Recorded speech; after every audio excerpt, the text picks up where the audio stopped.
Voici le théâtre Michigan à Détroit. Enfin, ce qu'il en reste, en tout cas. Ce qui était autrefois un théâtre de renommée mondiale a maintenant été vidé et transformé en parking.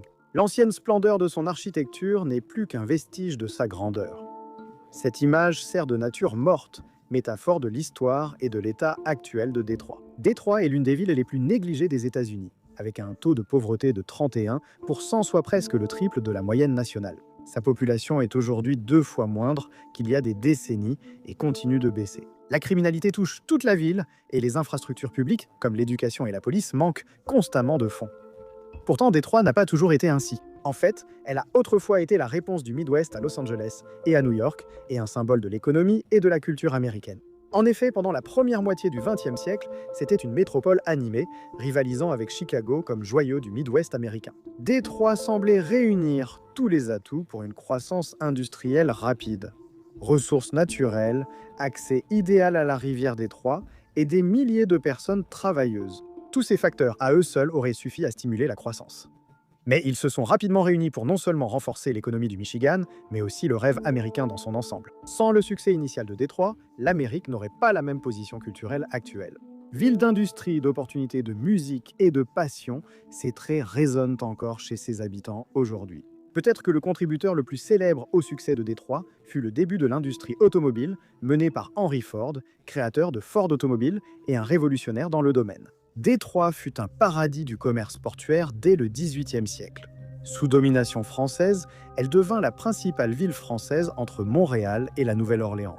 Grâce à sa proximité avec la rivière Détroit, le Canada et les Grands Lacs, la région disposait aussi de vastes terres ouvertes, d'abord utilisées pour l'agriculture. Mais au XXe siècle, elles sont devenues l'endroit idéal pour construire des usines. Tous ces atouts en ont fait le berceau parfait de l'automobile. En 1896, Henry Ford a testé son premier prototype dans les rues de Détroit, laissant sur son passage ce qui allait devenir l'histoire. Après cela, la fièvre de l'automobile était bien vivante à Détroit. C'est dans cette ville qu'ont vu le jour non seulement la société Ford Motor, mais aussi Chrysler et General Motors. Ces entreprises, appelées les Trois Grands, étaient les plus grands constructeurs automobiles des États-Unis, soulignant leur rôle clé dans la croissance et la culture de Détroit. Grâce à ces entreprises, Détroit a gagné en importance au moment opportun. Au début du siècle, Détroit devient le centre de la culture et de l'industrie automobile américaine, surnommée Motor City. La prospérité augmenta avec la chaîne de montage, optimisée par le tapis roulant ajouté par Henry Ford pour accélérer la production. Chaque ouvrier se concentrait sur un seul aspect d'un véhicule complexe, puis envoyait la pièce sur la chaîne pour qu'un autre expert poursuive la fabrication. Cela a accéléré le rythme de construction des voitures, rendant l'industrie encore plus rentable puisqu'ils pouvaient produire davantage pour répondre à la demande. Par conséquent, davantage d'usines ont ouvert, faisant de Détroit la destination de la classe ouvrière. À son apogée, l'industrie automobile était le principal employeur de la ville. Avec de nombreux employés travaillant dans les usines toute leur vie, la rémunération des ouvriers d'usine s'est lentement améliorée, suffisamment pour permettre à beaucoup de ceux qui travaillaient chez Ford d'accéder à la classe moyenne, favorisant ainsi l'épanouissement d'une économie capitaliste prospère. L'influence de Détroit sur la culture américaine s'est encore accentuée pendant la Seconde Guerre mondiale. Grâce à ces nombreuses usines de montage, Détroit était le centre de la production de masse des avions de chasse, chars, camions et tout véhicule mobile américain.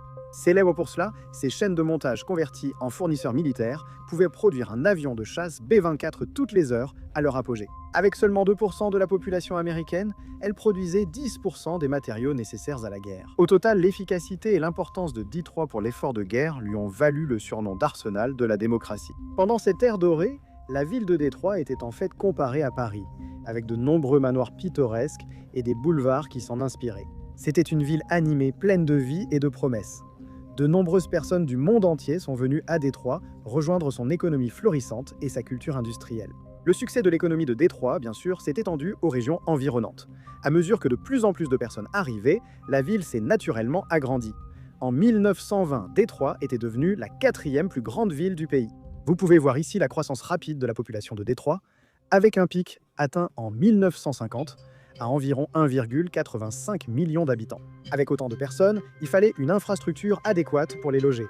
ce qui a aussi créé des emplois et stimulé l'économie, alors que les États-Unis connaissaient un second boom à la fin des années 50. Avec une population enthousiaste et une infrastructure solide, il semble presque impossible que Détroit échoue. Pourtant, à partir des années 1950, l'âge d'or du capitalisme marqua plutôt le début du déclin de la croissance de Détroit. Lentement mais sûrement, amorçant son déclin progressif vers ce qu'elle est aujourd'hui, Détroit s'est vidé petit à petit de toutes les manières possibles. Habitants, opportunités d'emploi et flux monétaires ont tous quitté la ville, lentement mais sûrement. Mais pourquoi cela? Pourquoi une ville qui était pratiquement au sommet du monde commencerait-elle à vaciller, surtout pendant l'âge d'or du capitalisme comme on dit? Eh bien, il y a de très nombreuses raisons à cela, dont beaucoup sont interconnectées, mais il y en a quelques-unes qui occupent une place centrale. La première question serait la suburbanisation. Après la guerre, avec la hausse du revenu et de la population, de nombreux Américains ont quitté les centres-villes pour s'installer dans de petites communes et acheter une maison. Cela s'est produit partout dans le pays, mais sans doute plus gravement à Détroit. Deux facteurs ont aggravé la situation, surtout la hausse des émeutes pour les droits civiques dans les années 50 et 60, rendant la ville violente et tendue. Les groupes les plus riches sont partis en premier, laissant une trace écrite accessible à tous. Quand cela a-t-il eu lieu? Cela a culminé avec les tristement célèbres émeutes de Détroit en 1967, parmi les plus sanglantes de l'histoire américaine. Avec 43 morts, plus de 7200 arrestations et plus de 400 bâtiments détruits, cela a vraiment déclenché le départ de la classe supérieure et de la classe moyenne supérieure de la ville. Les entreprises et de nombreux travailleurs sont aussi partis. La façon dont tout le monde a pu partir m'amène au deuxième facteur qui a aggravé la suburbanisation. L'achèvement initial du réseau autoroutier inter-État américain en 1956. Ensuite, il a été plus simple de quitter la ville et d'y aller seulement quand c'était nécessaire. L'autre raison, qui est la plus importante, c'est que le succès automobile de Détroit allait devenir la cause de sa propre chute économique. Voyez-vous, avec les avancées technologiques, moins de mains humaines étaient nécessaires sur la chaîne de montage. Par exemple, un homme aidé d'une machine pouvait accomplir certaines tâches plus vite que 10 hommes seuls. De plus, cela pouvait se faire à moindre coût, ce qui augmentait les marges dans une société toujours plus capitaliste. Ford et ses concurrents ont saisi l'opportunité et ont agi, procédant à des licenciements massifs. Des dizaines de milliers de licenciements touchant de nombreux travailleurs de la classe moyenne de Détroit ont fortement déstabilisé la sécurité économique de la ville. Les anciennes usines sont obsolètes et la ville n'a pas prévu de les remplacer par des installations modernes. La ville ne s'était imposée que par la réussite de son industrie automobile. Ainsi, quand son influence baissait, celle des habitants de Détroit suivait. Pour aggraver les choses, la concurrence étrangère est apparue dans les années 1970, en particulier dans un Japon nouvellement reconstruit, où des voitures de haute qualité pouvaient être fabriquées rapidement, grâce à une société technologiquement progressiste. Les Américains ont progressivement perdu leur attachement à la marque américaine, surtout face au luxe supérieur des voitures étrangères par rapport aux modèles utilitaires américains.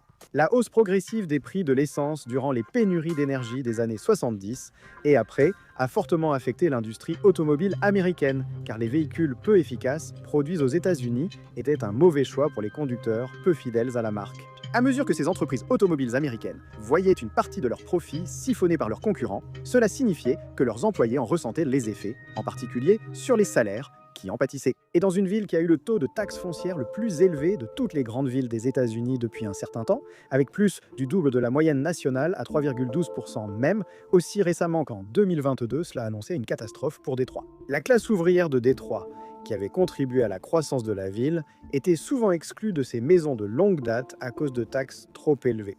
Les employés voulaient plus de revenus, mais les entreprises automobiles ont préféré se décentraliser et quitter la ville. Elles ont déplacé leurs usines vers des États favorables au droit au travail, où les lois interdisent d'obliger les employés à adhérer à un syndicat ou à payer des cotisations, facilitant ainsi l'embauche de non-syndiqués.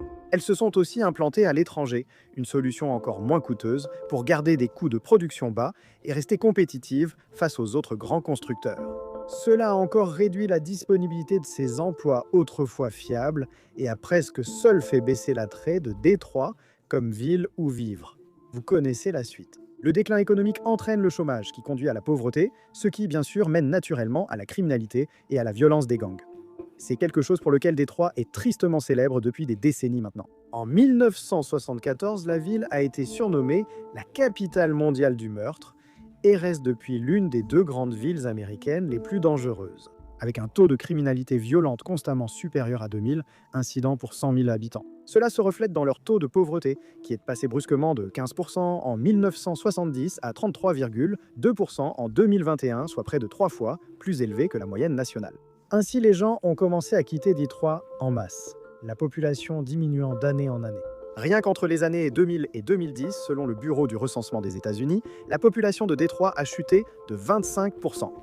Finalement, 2 des 3 géants de Détroit, Chrysler et General Motors, se sont effondrés face à la concurrence. La grande récession, la mauvaise gestion, la corruption et d'autres facteurs ont rendu l'entreprise de moins en moins rentable chaque année, jusqu'à sa faillite en 2009. Mais cela ne s'est pas arrêté là, car peu de temps après, nous avons finalement vu Détroit, oui, la ville elle-même déclarer faillite quelques années plus tard, en 2013. Avec plus de 18 milliards de dollars de dettes, la faillite de Détroit dépassait de plus de 4 fois celle du comté de Jefferson, Alabama, qui atteignait 4,2 milliards de dollars en 2011. C'est aussi la plus grande ville à avoir jamais déclaré faillite, avec près de 700 000 habitants à l'époque. Lors de la faillite, la moitié de la dette municipale concernait les obligations envers d'anciens employés, comme les pensions et soins de santé, pour des personnes ne participant plus aux activités de la ville. Voyez-vous, le problème évident avec autant de personnes qui quittent la ville, c'est que vous perdez énormément de recettes fiscales commerciales à cause de cela. Cela signifie, évidemment, que vous ne pouvez pas vous permettre de payer les pensions de tout le monde, des personnes qui sont là depuis les jours de gloire de la ville, mais cela signifie aussi que les services municipaux se dégradent beaucoup, ce qui veut dire que vous ne pouvez pas attirer de nouvelles personnes. Par exemple, au moment de la faillite de Détroit, 40% de tous les lampadaires de la ville ne fonctionnaient pas. Il y avait plus de 78 000 bâtiments et structures abandonnés, et le temps de réponse du 911 aux appels les plus urgents était en moyenne de 40 minutes. C'est encore un peu comme ça aujourd'hui. Tout est sous-financé. Écoles, infrastructures, police, ce qui entraîne plus de criminalité.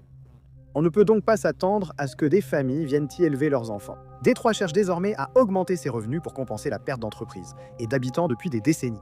Les écoles, pompiers et police sont essentiels au fonctionnement d'une ville et doivent fonctionner de façon compétente, qu'on les aime ou non. Mais sans obtenir d'argent d'une économie florissante, Détroit a dû trouver d'autres moyens de générer des revenus. Cela, bien sûr, est venu avec l'arrivée de toujours plus d'impôts. Il y a eu un nouvel impôt sur le revenu en 1962, une taxe sur les services publics en 1971, et une taxe sur les casinos instaurée en 1999. Et pourtant, rien n'a vraiment changé, que le trou financier soit désormais trop grand à combler ou que l'argent soit détourné par des responsables publics corrompus. Tout ce que cela a vraiment fait, c'est amener beaucoup de gens à se demander où allaient réellement leurs impôts. De nombreux habitants se demandent pourquoi rester et payer tant d'impôts dans une ville délabrée, alors que des villes voisines comme Ann Arbor offrent une meilleure qualité de vie. Si vous préférez un cadre urbain, Chicago et Milwaukee, proches, sont sans doute de meilleurs choix pour vivre. Ce problème est presque cyclique. Comment pouvez-vous attirer des gens à venir s'installer là-bas alors que personne ne veut venir à cause de l'état actuel de la ville? Et en même temps, les gens continuent de partir, ce qui réduit encore le financement des services municipaux, rendant la ville encore moins attrayante pour s'y installer. Ainsi, entre 2010 et 2020, la ville a perdu encore 10,5% de sa population. Selon le recensement de 2020, Détroit, autrefois prévu pour des millions d'habitants, n'en compte plus qu'environ 600 000. Ce déclin a transformé une grande partie de la ville en quasi-ville fantôme. De nombreux plans ont visé à réparer Détroit, parfois en proposant la démolition. Parfois, il faut raser la ville pour la sauver, laissez-moi expliquer. Détroit est une métropole qui s'étend sur 139 miles carrés, mais le problème c'est qu'ils n'ont qu'environ 600 000 habitants et une base fiscale qui ne couvre qu'environ 30% de la superficie, ce qui correspond à environ 43 miles carrés. De nombreux espaces sont presque vides ou en désuétude. Avec seulement 30% des revenus nécessaires pour entretenir une telle superficie, il y a forcément des conséquences. La criminalité explose aussi car les criminels savent que les interventions sont lentes, sauf dans les zones mieux couvertes. Il existe donc seulement 2 solutions viables à ce problème. L'une exige une forte hausse de la population, impossible tant que les problèmes évoqués dans cette vidéo persistent. Et l'autre consiste à réduire la superficie de la ville en fermant littéralement de vastes zones résidentielles. La façon dont ils prévoient de le faire, ou plutôt ce qu'ils ont déjà commencé à faire, c'est par la destruction. En 2010, l'ancien maire de Détroit, Dave Bing, a proposé un plan visant à démolir un quart de toute la ville afin de reloger la population restante de Détroit dans des maisons vacantes plus proches du centre. Au lieu de créer de nouveaux services, Détroit pourrait ainsi offrir de meilleurs services à une nouvelle ville plus petite. Et avec plus de 20% des logements existants dans la ville vacants, il serait possible de reloger un grand nombre de personnes. Une ville plus petite serait plus abordable à desservir et plus accueillante pour les petites entreprises. Un quartier dense profite aux commerçants locaux, augmentant ventes, emplois et recettes fiscales. Dès lors, des milliers de maisons ont été démolies. Mais cela a duré jusqu'en 2014, lorsque le projet de démolition de Détroit a été créé, avec pratiquement le même objectif. À partir de là, les démolitions se sont faites de manière beaucoup plus agressive. De 2010 à 2020, près de 40 000 logements ont été détruits. 26 000 de ces démolitions ont eu lieu depuis 2014. Le pourcentage de logements vacants a également diminué, passant de 23% à 18%. Les progrès sont là, mais ce n'est que la moitié du chemin. Détroit perd toujours des milliers d'habitants par an, bien que moins qu'auparavant. À cause de cela, lorsque toutes les structures vacantes auront été démolies, beaucoup d'autres se seront détériorées au point d'être aussi détruites. Ensuite se pose la question de l'utilisation de toutes ces parcelles vacantes, car les laisser ainsi n'est guère mieux. Malgré des discussions sur de nouvelles usines, l'agriculture urbaine et les villes vertes, tout dépend de la mise en œuvre. Et même si Détroit ne retrouvera peut-être jamais ce qu'elle était autrefois, étant donné la montée de l'automatisation et l'importance croissante des énergies alternatives comme les voitures électriques. Si elle connaît une renaissance, alors la ville pourrait à nouveau se concentrer sur une expansion vers l'extérieur, cette fois en grandissant à un rythme maîtrisé. Actuellement, Détroit paraît en plein essor avec de nombreux investissements récents. En pensant à long terme, les villes des Grands Lacs verront leur population croître avec les migrations dues au changement climatique, ce qui est un avantage. Mais Détroit a une autre chose que peu de villes peuvent reproduire, son impact culturel. La meilleure façon de montrer l'influence de la culture de Détroit en Amérique, au-delà de l'automobile, est par Motown Records. Fondée en 1959, Motown Records a été responsable de la signature et de la production de certains des artistes musicaux les plus influents de l'ère moderne, y compris les Supremes, Marvin Gaye, les Jackson 5 et Stevie Wonder. Même aujourd'hui, les noms mêmes de ces artistes portent un prestige musical non seulement à travers l'Amérique, mais dans le monde entier. Tout au long de l'histoire de Détroit, l'importance de leur économie et de leurs exportations a été soulignée. Mais le cœur de la ville bat toujours fort. Il s'agit des habitants fidèles qui y vivent encore. Beaucoup de ceux qui résident encore à Détroit ont fait le choix d'y rester envers et contre tout. Ils soutiennent leur ville depuis la base, malgré les épreuves. Ceux restés fidèles verront peut-être la ville refleurir un jour. Merci d'avoir regardé.